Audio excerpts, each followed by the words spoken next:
Mari con Puché, Fachi Puliwen, Blepalufau, Kiñe, Globun, Kiñe, Mechalim, Taini Mapu, Utengen Tapapu Chenche, Pan, Temu Cople, Muluma, Pan Tepo de Chile.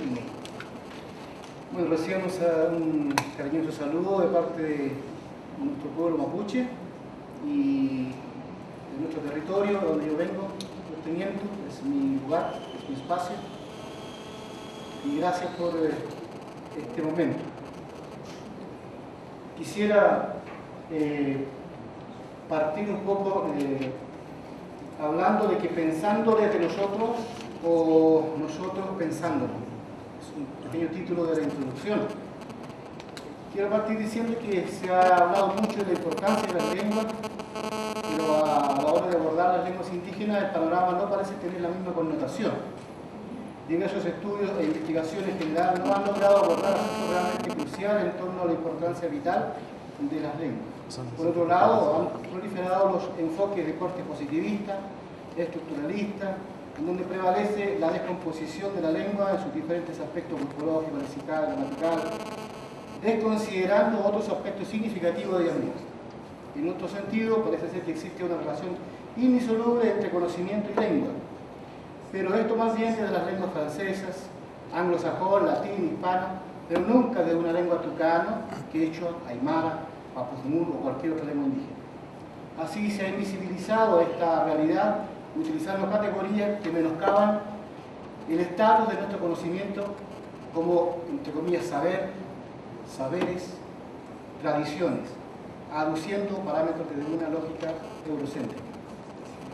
Más allá de si tenemos o no conocimiento de los pueblos indígenas, si tenemos o no alma, arte, lo cierto es que la estructura colonial jerárquica judeo-cristiana prosigue socavando los derechos de nuestros pueblos mientras continúa realizándose trabajo de extracción de conocimiento en todas sus academias. Sus líderes aún cuestionan si realmente pensamos. Por ello se duda cuando se habla de filosofar desde lo indígena.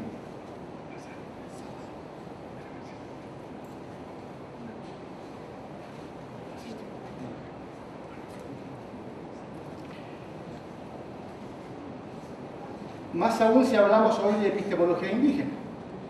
Así, en el presente trabajo estableceré la importancia de la relación lengua-conocimiento desde el punto de vista indígena, volviendo con ello a levantar nuestra lengua de la negación a la que históricamente ha sido remitida hacia un proceso de reconstrucción.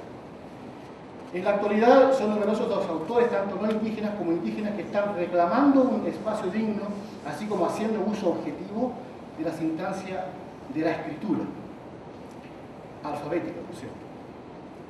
Desde el mundo mapuche existen numerosos autores que se están dedicando a la producción, reproducción de conocimiento de diversa índole y perspectiva.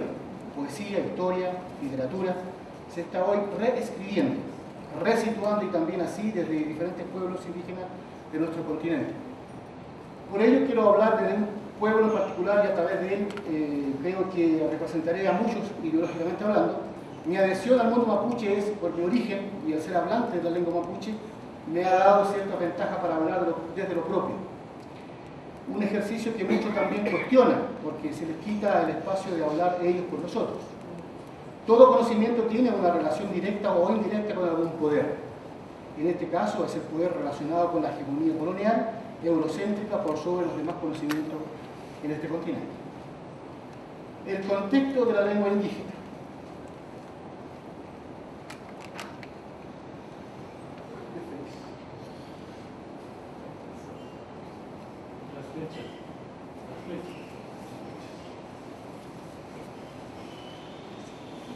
Mapudungun es la lengua del pueblo mapuche que habita el extremo sur de este Abya. Hoy somos ubicables por los Estados-naciones Chile y Argentina, que nos han usurpado gran parte de nuestro territorio, riquezas materiales, simbólicas, espirituales y derechos.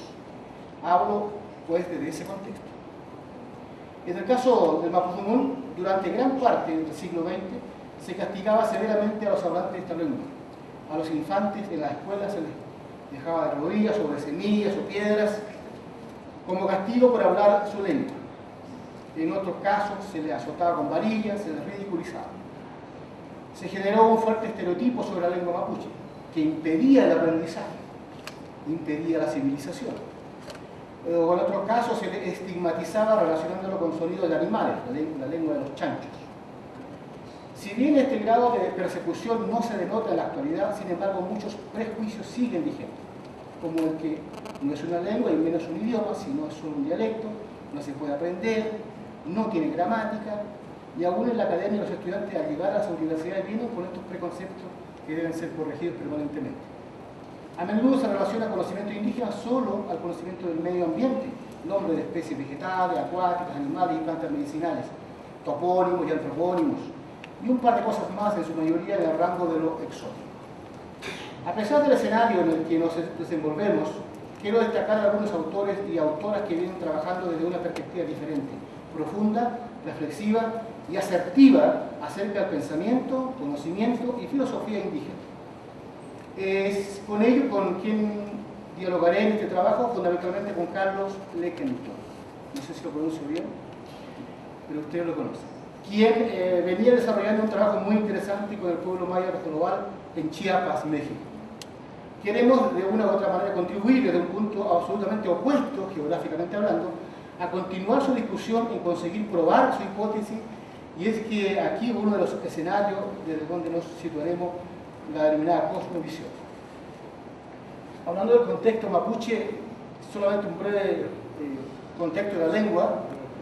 Solamente quiero decir que ninguna lengua se sitúa fuera del contexto social, político, económico que un pueblo vive. En este caso, el pueblo que nosotros, al cual yo pertenezco, está sosteniendo una lucha muy fuerte en este momento contra el Estado chileno, contra ciertos estratos, ¿verdad?, de la sociedad chilena, como son los capitalistas, los grandes inversionistas y extranjeros, con quienes tenemos una lucha, incluso ya una guerra de baja intensidad, donde ya ha habido muchos muertos, hay muchos prisioneros, hay un maltrato permanente, persecución, hay una situación bastante dura. Y ese es el contexto también que quiero reconocer y poner énfasis a la hora de hablar de estos temas.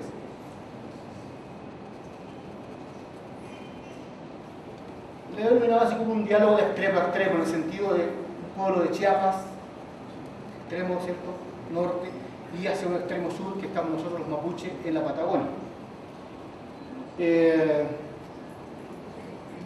Las lenguas tienen su cosmovisión, las lenguas encierran en sí mismas cosmovisiones, que explican las particularidades de las estructuras lingüísticas, las expresiones idiomáticas y en total la idiosincrasia de idiomas determinados, dice Leckengton. En su texto del año 98 sobre cosmovisión, realiza una crítica a las disciplinas de ser eurocéntrica e incapaces de poder abarcar las otras formas de percibir el mundo.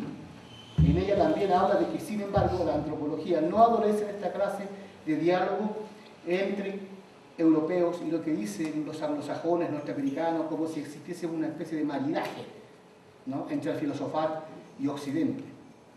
Esa es una de las razones de que nuestros pueblos, sus lenguas, su filosofía, su filosofar estén ausentes, invisibilizados, reducidos y prejuiciados solo como resto exótico que suelen ser muy útiles a la hora de implementar un proyecto de desarrollo del mundo turístico para deleite de los extranjeros, que también resultan ser muy exóticos para los propios indígenas.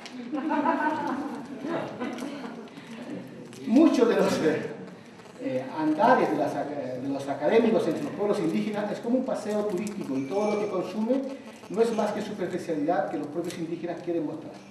Pero las profundidades de aquellas manifestaciones no son halladas. Una de las maneras en que se muestra y se elabora y se ejecuta, estos son conocimientos entre los pueblos indígenas que es a través de la lengua. Un pueblo que ha desarrollado un idioma tiene a la vez su manera de filosofar incluida en su lengua. Todos los pueblos tienen su lengua, pero mi hipótesis es que todos estos pueblos están filosofando a su modo de filosofar. No importa si los filósofos académicos lo reconozcan o no, dice también este autor. Un fenómeno humano básico es su capacidad y posibilidad de pensar. Por ello, todo lo que se habla de una u otra manera se piensa. O al revés, aunque todavía no existe pleno consenso sobre ello. Es un estudio que Humboldt y Sapir-Whorf venían desarrollando. Es un tema que también nos compete a nosotros como pueblo indígena, creo, hoy día abordarlo en esos términos. En el trayecto de mi formación he leído autores de diversas partes del mundo que hablan sobre este fenómeno, del habla, del pensar, en fin, de generar categorías, ideas. Pero, ¿por qué no hacerlo desde nuestras propias lenguas? ¿Por qué no predisponer a nuestras lenguas para este ejercicio? El desafío no solo es hablar una lengua indígena, es pensar en ella y en la actualidad, hoy día, escribirla. Las lenguas, decía Humboldt, propiamente dicho, no son medios para presentar la verdad ya conocida, sino que son mucho más a saber. Cuando nos detenemos a pensar en nuestras lenguas, nos damos cuenta de la gran potencia que ella encierra, y esta potencia aún más cuando hemos conseguido cierto nivel de destreza en la otra cultura, o la otra lengua, la otra filosofía, o en aquella otra estrategia de reflexión. De este modo, decía Leckendorf, las lenguas son puertas de entrada a las cosmovisiones en cuanto perspectivas o enfoques sociales de percibir el mundo. Por ello, las lenguas no emparentadas nos introducen a cosmovisiones muy distintas. En este caso, por ejemplo, de lenguas indígenas, que tienen un desarrollo, ¿verdad?, y un origen muy diferente a las lenguas europeas, ¿no?, del latín, del griego. Son totalmente diferentes, son un modo de construcción gramaticalmente absolutamente distinto. En este reflexionar nos percatamos pues que no solo existen grandes, medianas, pequeñas, hasta posibles semejanzas, sino también nos percatamos que existen posibles, pequeñas, medianas y grandes abismos de diferencia. Ahí es donde comienza entonces un camino inverso, un recorrido de regreso, ¿ya? El volver a hablar, el volver a pensar y atreverse a mostrar lo propio, pero en una perspectiva reflexiva, enriquecida por el viaje de ida de los autores, en este caso los indígenas, que de una u otra manera nos han obligado también a poder aprender el castellano, entrar en el castellano, aprender las disciplinas, entrar en las disciplinas y ahora volver pues en el camino de retorno. Hay un antropólogo norteamericano, Roy Wagner, que habla de una antropología reversa, que también es muy interesante de poder analizarlo en ese sentido. Las lenguas nos hacen ver de otra escala de la realidad u otras visiones de captar. Así, la visión del investigador con su cultura no es la única, sino una entre otras.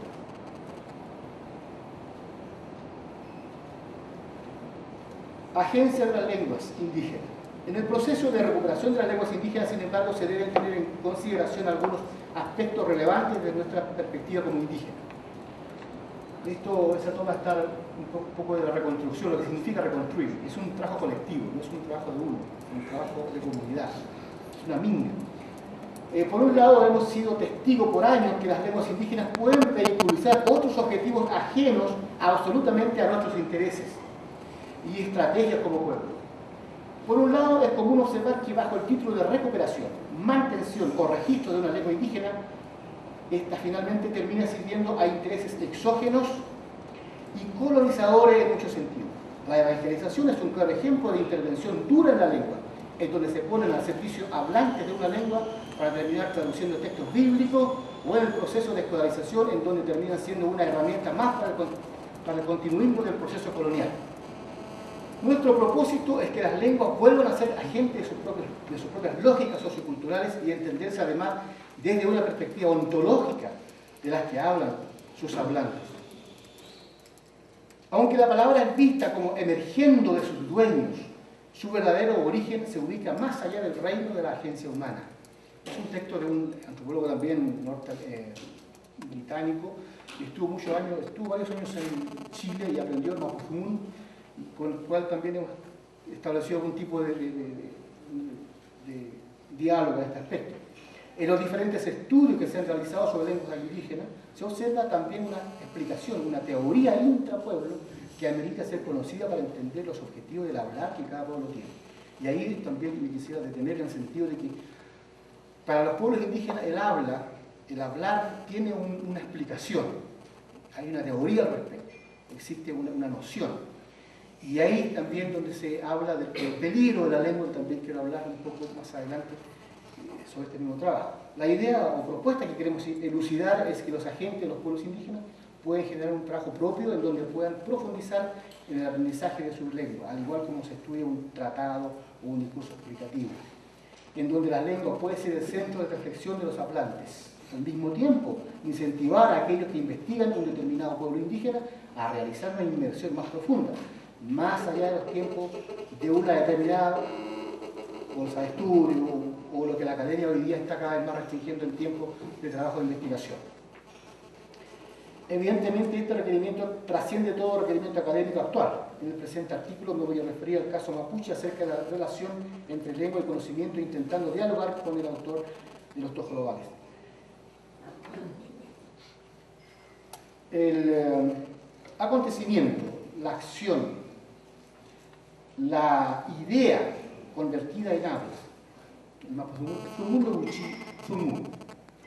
Los idiomas y los pueblos que los hablen pueden tener palabras que son fundamentales para la cultura correspondiente.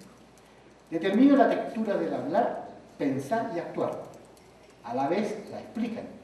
Podemos llamarlas palabras claves. En este caso me referiré a un término profundamente polisémico del mapudungun, que es el término zumu.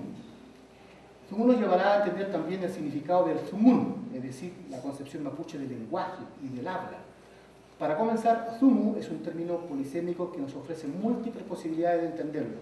Uno de los grandes investigadores de la lengua mapuche, el sacerdote Augusta, en el año 1916, lo definía como asunto, novedad, cosa, sentencia, fallo, pendencia, negocio, pleito, etcétera, etcétera, etcétera. Eso es lo que significa ese solo término. Zumu es un término altamente polisémico que también puede significar cosa o evento, o que hace más aquí traducirlo por palabras, es que los mapuches lo traducen para el español en ese contexto la palabra. Magnus Kurz. De esta forma nos podemos hacer una idea de lo abarcador que resulta el término zumu. Lo importante es entender que este término encierra toda acción que un ser vivo puede concretar en la vida, ya que implica movimiento, acción o la resultante de alguna motivación. Todo lo que una persona, che, mapudungun, personas che, realiza es zumu. Todo lo que piensa es a partir de un zumu. Todas sus acciones son zumu. Pero es todo eso lo que se transforma en zumun, es decir, habla. Lo que se logra comunicar, decir, es a través del zum, transformado en verbo zumun. Entonces es donde aparece el mapu zumun, que como definimos nosotros nuestro idioma. ¿Ya? El habla de los espacios, entre ellos el de la tierra. Nótese que este término no se centra en el che, en la persona. ¿Ya? Nosotros no decimos el habla de las personas, el habla de los espacios. Y cuando hablo de los espacios no estoy solamente refiriendo a la tierra, porque hay una discusión también que actualmente, porque lo común es que mapudungun se traduzca como lengua de la tierra y mapuche como gente de la tierra, lo cual es absolutamente reduccionista, porque para nosotros mapu no solamente es tierra, mapu es también aquellos espacios que no son visibles, son espacios que son otros espacios donde también mueran los antepasados, por ejemplo, donde nosotros iremos algún día o donde venimos. Entonces, mapu es también un término muy polisémico, pero que en la actualidad se ha reducido solamente a una visión materialista de lo que a veces... Bueno, ese es el riesgo de la traducción, que también tenemos que reconocer. De esta forma nos podemos hacer una idea de lo abarcador que resulta el término zumu, ¿no? Lo importante... Bueno, en la cultura y el pensamiento mapuche existe una unión de tipo ontológico entre el ser humano, el che, y la tierra, o mapu, en el sentido de que el mapuche nace de la tierra, vive de la tierra, pertenece a la tierra, en fin, pero también a estos otros espacios. ¿Ya? Pero también debemos agregar a ello que mapu no es...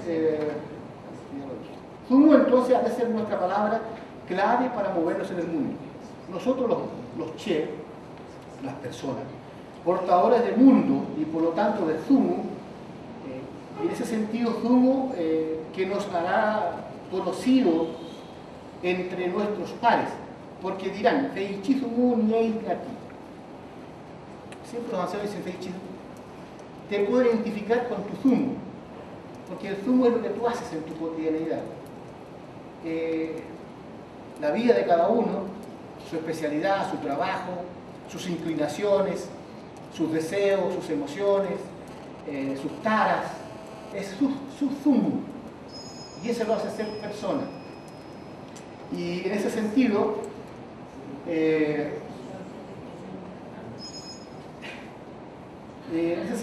digamos, el zumu define al che, ¿ya? Y el zumu, según el zumu que tengamos o portemos nosotros, nuestro zumu será evaluado, sancionado por el resto de los che, o sea, el habla, el discurso, la conversación. Y ahí tenemos una continuidad entre, finalmente quiero llegar también ahí a lo que es el Nucham, como un método. ¿Ya? El Nucham es lo que es la conversación y cómo se entiende la conversación desde los mapuche. Porque no es lo mismo cómo se entiende desde otras lógicas. La lengua vernácula no solo cumple una función básica en la constitución de la identidad de las personas, sino que posee un fuerte sentido comunalizador, dice Bolucio, en tanto portadora de un valor fundante y primordial y creadora del tejido social, así como de sentido de pertenencia y devenir. Nucham como término, como transmisión, como método, ¿no?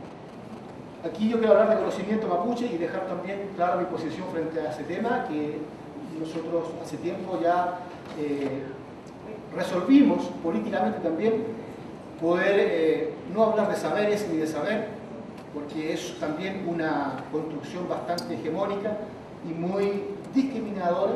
Nosotros hablamos de conocimiento y de conocimiento indígena. La forma propia de hablar y desenvolver las ideas, lo que se entiende por conversar, lo que se entiende por palabra, el peligro y la potencia que encierra. La palabra que mata, la palabra que cura, la palabra que detiene para detener el mundo, diría Don Juan en Castaneda. Una conversación nos puede llevar a diferentes planos y recorrer diferentes situaciones. Las conversaciones entre personas de una sociedad oral y de una sociedad escrita pueden resultar diferentes.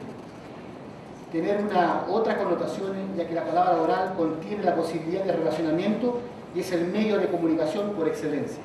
Y aquí hay un tema también tremendo, bueno, algunos como Bartedón y otros han intentado entrar, y es cuál es la práctica del habla de una persona que viene de una cultura oral y cuál es la práctica del habla de una persona que viene de una cultura escrita. Que obviamente hay diferencia y es un tremendo tema al cual entrar. En un contexto en donde aquella lengua no está en los medios escritos, ni en los medios audiovisuales, radiales, obviamente desde su condición restringida, constreñida, casi clandestina, está conteniendo la única posibilidad de conectar a sus hablantes a través de la conversación, a través del uso cotidiano o ritual que se desarrolla. Sus únicos espacios. Por ello, cuando un no mapuche se detiene a observar este acto de Nuchamcaún, de conversarse, queda sorprendido de la manera en que este se va desarrollando. La conversación duró horas y horas, desde el mediodía hasta la 1 de la mañana. Era algo completamente diferente de lo que entendíamos por conversar. No era un intercambio de frases como en nuestras conversaciones, sino un intercambio de discurso. Uno daba un discurso, el otro le contestaba, era un discurso de duración semejante y así sucesivamente hablaban, además en una connotación claramente distinta a la del lenguaje cotidiano. Es un antropólogo japonés que hizo un trabajo también de inversión en tierras mapuche y terminó hablando de Mapudungun y obviamente entrando en estos ritos de conversación. Hablar de una manera determinada es vivir de una determinada manera, y esto se refleja no solo en el método del habla, sino también en los contenidos, los enfoques que el habla determina. ¿Qué zumo es lo que porta? ¿Qué zumo es lo que se quiere desarrollar, transmitir? Y dependiendo de la interacción, del contexto, las respuestas, las percepciones se irán desenmadejando y entregándose el uno al otro. Ahora bien, el entender las tradiciones orales mapuche como inagotables depósitos de conocimientos útiles es ciertamente una base muy importante, pero no suficiente. Es porque las tradiciones orales mapuche no solo constituyen una fuente de conocimiento diferente a la nuestra, sino también implican, por decirlo así, una mentalidad radicalmente diferente, una manera muy diferente de hablar, de pensar y de ser. También, ¿no? lo dice este antropólogo japonés. El Mecham, la conversación, no es mera repetición de palabras, sino más bien, hubiera sido bueno haber partido el lunes con este timbrecito, y no el último día, ¿no? Bien, el Mecham no es una mera repetición de palabras, sino más bien idea, pero reelaborada a partir de la experiencia propia. En este caso, no existe transmisión de conocimiento explícito, sino una transmisión de métodos a través de metáforas que cada persona deberá experimentar por sí misma para llegar a sus propias conclusiones. Alketo almi sumu chacha, kandu kimjine, famkei, como para ejercitar principios de vida, para el logro de objetivos superiores, para logros inmediatos, prácticas de técnicas específicas, escuchar las conversaciones. Para un mapuche no es necesario que tú te aprendas, que memorices. Es importante que aprendas a escuchar, porque eso que estás escuchando hoy día no vas a utilizarlo en 1 hora más, en 2 horas, en 2 días. Puedes utilizarlo en 5, 10, 15, 30 años o en tu momento de morir. No importa, ahí una noción de tiempo en la transmisión de conocimiento que tiene obviamente una lógica muy diferente. El conocimiento no es solamente un tema utilitario, instrumental, sino un tema de evidencia. Y todo apunta a lograr un tipo de aprendizaje profundo, un aprender desde la práctica, desde la experimentación personal, desde la experiencia propia, para luego expresarlo de acuerdo a su forma de hablar, su zumun, porque es su zumu como motivo de vivir, experimentar, hacer rodar la vida, echarse a andar para construir su propio zumu, para seguir a su propio zumu además. Cada uno sigue a nuestro zumu, por eso nosotros mismos somos zumu. Bueno, el antropólogo japonés distingue 5 etapas distintas, que no lo voy a profundizar ahora, a la cual algunos entramos en debate porque no estamos de acuerdo. De todas maneras, me imagino que estos trabajos se irán a disponibilizar para lecturas, porque en realidad se había preparado más de lo que pensaba que el tiempo estaba determinado. Solo quiero ir quizás avanzando en otro término que no voy a alcanzar a tomar, que es el raquizón, que es el pensamiento, cómo se conceptualiza, cómo se visualiza, cómo se piensa el raquizón, el pensamiento desde los mapuche, cómo se categoriza eso, qué es, se define como concepto, como idea. Entonces aquí hay un claro ejemplo de filosofar. Vamos a hacer una filosofía mapuche. Entonces la invitación mía es a los hermanos y hermanas indígenas a partir de nuestra propia forma de pensar, ¿verdad? Reconstruir nuestra propia epistemología para no ser víctima tampoco de una epistemofagia. Porque aquí hay un riesgo claro de que nosotros podemos ser nuevamente otro ladrillo en la pared, ¿no? Parafraseando a Pink Floyd. Nosotros no queremos ser otro ladrillo en la pared para que este otro conocimiento siga potenciándose y siga hegemonizando, siga controlando, siga destruyendo. Nosotros queremos también reconstruirlo, para nosotros mostrar al mundo lo que podemos hacer, ¿verdad? Y en ese sentido es un desafío indígena. Y nosotros, muchos de nuestros hermanos mapuche dicen, nosotros no necesitamos que los estados nos reconozcan. Nosotros tenemos que reconocernos primero entre nosotros. Y entonces veremos, ¿verdad? Y en ese sentido el desafío apunta también para mí, el desafío es cómo nos repensamos, nos resituamos, nos revaloramos y cómo también empezamos a hablar y pensar de nosotros mismos. Hay múltiples de caminos que uno puede, digamos, reconocer y poder tomar en este proceso, ¿ya? Del aula, el tiempo del aprender. Bueno, ahí quería mostrarle a nuestro modelo mapuche famoso. Eso es lenguaje, el rostro del lenguaje, los ojos es forma de hablar, es transmisión también de conocimiento. La belleza es una forma de transmitir conocimiento, ¿verdad? Bueno,